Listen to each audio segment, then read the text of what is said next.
मी नेहा शर्मा आणि तुम्ही पाहत आहात माधव न्यूज महाराष्ट्र। चला तर मग पाहूया आजच्या प्रमुख बातम्या। इस तारीख के दिन जिस दिन सुबह 2:30 से 3 बजे करीब मैंने कॉल किया। पहली तो आपकी पुलिस 3 घंटे बाद आई। 12 बजे 12:30 बजे हमने गाड़ी रुकाई।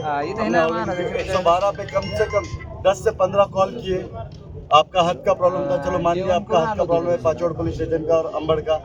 जब हमने सब पीआई साहब को जब बता दिया था, जब आपके पास जीआर नहीं था, तो इतनी जल्दबाजी क्यों थी आपको? सांगतो तुम्हाला त्याच्यात जर काही झालं असेल तर सेक्शन्स वाढ होतील पूर्ण, त्याचा पूर्ण तपास होऊन आरोपी सर आज वो गोवंश सेक्शन 15 लावायचं आज वो 15 नंदी महाराज वापस आने वाले हैं। गुन्हेगाराचं सेक्शन त्याच्यात वाढ करून जे सगळं तुम्ही म्हणता कत्तल केली ते सेक्शन सगळे सेक्शन वाढ करून तपास होणार आहे। आम्हाला पूर्ण तपास करू द्या त्याचा। आरोपी अटक केलेत आम्ही त्याच्यात। साहेब 8 दिवस झाले तरी तपास होणार आहे। आरोपी अटक केले, अल्टिमेटम देऊ लागले ना आम्हाला। अटक केली। अरे माणूस 4 दिवस 4 वेळेस पोलीस स्टेशनला चक्र मारू लागले ना। हम लोग संभाजी मला 10 जण बोलल्यानंतर प्रत्येकाला उत्तर देणार नाही। सर हम लोग संभाजी नगर से रोज हमें आश्वासन दिया जा रहा था। आप भी सामने थे, कल गोवंश बताया जाएगा, कल गोवंश बताया जाएगा।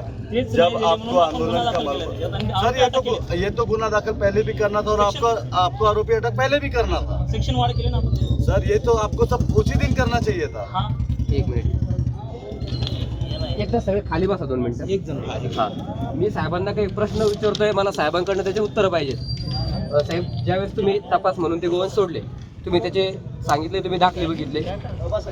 दाखला बनवताना महाराष्ट्र शासनाचा जून 2024चा जीआर आहे।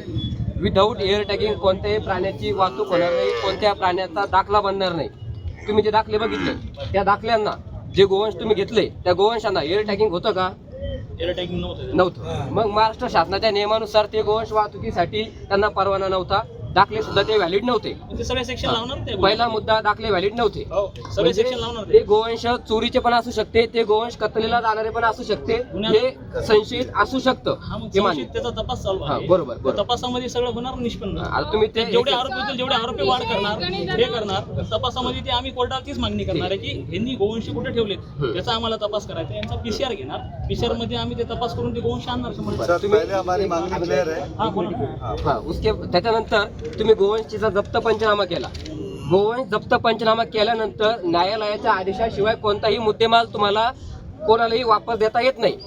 गोवंश तुम्ही जप्त केले, जप्त पंचनामा झाला, त्याच्यानंतर विदाऊट कोर्टाच्या ऑर्डर शिवाय तुम्ही ते गोवंश कोणत्या प्रबोधनाखाली सोडले? त्यांना ते बॉन्ड करून सोडलेलं नाही, हे तुम्हाला कायदेशीर नाहीच आहे।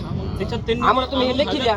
आम्हाला सगळ्या गोष्टी तुम्ही पोलीस स्टेशनला चला, तिचं मला सांगा काय पाहिजे। नाही, हे बघा तुम्ही दाखवले देतील सगळं तुम्हाला। व्हिडिओ चालू आहेत ना, हे बघा तुम्ही जे आम्हाला सांगताय तपासामध्ये तुम्हाला सांगा काय पाहिजे। सगळ्याच गोष्टी तपासायचे, मी सगळ्या लोकांसमोर ओपन नाही करू शकत काही गोष्टी। पहले जो मांगनी हो बाद में बता। काही गोष्टी सर हमारी पहली मांगनी है एसपी साहब यहाँ पर आना चाहिए। अभी जो एसपी साहब यहाँ पर आना चाहिए। डीवायएसपी साहेबाला बोलू शकतो। नहीं एसपी साहब हे बघा बुलाइए। याच्यामध्ये साहेब आपल्याला पोलीस स्टेशन मध्ये जायचं काय अधिकार नाही। नाही, हे बघा रस्त्यावर गोवंश सोडलेले आहेत। तुमच्या पोलीस निरीक्षक साहेबांनी याच्यामध्ये काहीतरी प्रबोधनाखाली ते गोवंश कसायला दिलेले, त्यांची कत्तल झाली आहे। आम्हाला याविषयी एसपी साहेबांना इथंच बोलायचं आहे। एसपी साहेबाला तुम्ही निवेदन द्या। आमचं फोनवरती बोलणं झालंय, तुमचे कोणतेही वरिष्ठ अधिकारी याच्यामध्ये आम्हाला पॉझिटिव्ह उत्तर देत नाही, म्हणून आम्हाला रस्त्यावर बसायची वेळ आलेली आहे। दिलंय, आम्ही मेल केलाय त्याच दिवशी साहेबांना, त्यांना बोललोय त्याच्यात कोणी इन्व्हॉल्व असेल काय असेल त्याच्यावर कारवाई होईल। त्याच्यामध्ये आम्ही तोपर्यंत इथून उठणार नाही जोपर्यंत आम्हाला एसपी साहेब इथे येऊन आम्हाला त्याविषयी कडक कारवाईचं आश्वासन देत नाही।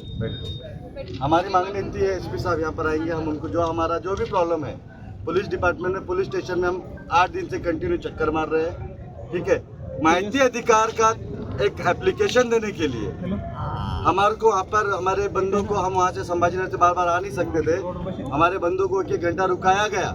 जब हम माहिती अधिकार के लिए एप्लीकेशन के लिए गए कि आपने 2 साल में, साल भर में गोवंश पे कितनी कार्रवाई की, वो गोवंश कहाँ है, तो वो एप्लीकेशन नहीं लिया गया। जब मैं वहाँ पर जाके मैंने बोला कि आपको साहब ने मना किया, तो मैडम ने मुझे बोला कि साहब से पूछने दीजिए, उसके बाद एप्लीकेशन लेती हूँ। ये हुकुमशाही चल रही है क्या? आता अमित दादा विषय असा आहे, आता गोवंश पकडले, सहसा गोवंश पकडणे हा आपण एक धर्माचं काम आहे म्हणून आपण गोवंश पकडतो की कुठेतरी आपला धर्म वाचला गेला पाहिजे। कारण गोरक्षा करणं हे पोलिसांचंही तेवढंच कर्तव्य आहे। आता काही वेळेला असं होतं, जेव्हा गोवंशाचं आम्हाला कळतं की कुठं काय चाललंय, तर आम्ही पहिला पोलीस स्टेशनला फोन लावतो किंवा 112ला कॉल करतो की असा असा विषय आहे। कारण अंबड पोलीस स्टेशनने सगळ्या गोरक्षकांना सांगितलेलं आहे की तुम्ही कुठल्याही प्रकारची गाडी धरायची नाही। तुम्हाला जर कळलं तर तुम्ही आम्हाला सांगायचं. मग हे प्रोसिजर कुणाचं होतं? हे प्रोसिजर तुमचं कर्तव्य होतं काय? 15 गोवंश तुमच्या ताब्यात दिले, मग तुमचं काय कर्तव्य, कशी कारवाई करायची तुम्हाला माहिती ना. आता ह्यांना असं आहे का कोणती गोष्ट माहिती नाही की कुठं कत्तल होती? सांगायची गरज नाही पोलिसांना की कुठं कत्तल होती काय. अंबडमध्येही बऱ्याच ठिकाणांमध्ये कत्तल होती, सगळा बायोडाटा ह्यांच्याकडे असतो, परंतु थांबताय कुठं हे मला कळत नाही. जेव्हा गोरक्षक यांना लोकेशन देतोय तेव्हा यांना कळतंय की कुठेतरी कत्तल चालू आहे. म्हणून सांगायचं एवढंच आहे की तुमच्यावर तुम्ही तुमच्या प्रकारची कारवाई करता ती तर योग्यच आहे, परंतु तुम्ही कितीही मोठी कारवाई केली तर आमचे 15 गोवंश आम्हाला आमच्या डोळ्यासमोर पाहिजे, तरच आम्ही शांत बसणार आहे. आणि सर्वात मोठी मागणी म्हणजे इथे SP साहेब आल्याशिवाय आम्ही काही उठणार नाही. जब हमने आंदोलन के लिए, ये बात थोड़ा ध्यान से सुन लीजिएगा, जब हमने आंदोलन के लिए ठहराया, जब हमने वीडियो डाले, जब सबको मालूम पड़ा, इतकंच. अशा आणखी महत्त्वाच्या बातम्या पाहण्यासाठी आमच्यासोबत जोडलेले रहा. आमचा व्हिडिओ लाईक, शेअर आणि चॅनल सबस्क्राईब करायला विसरू नका. धन्यवाद.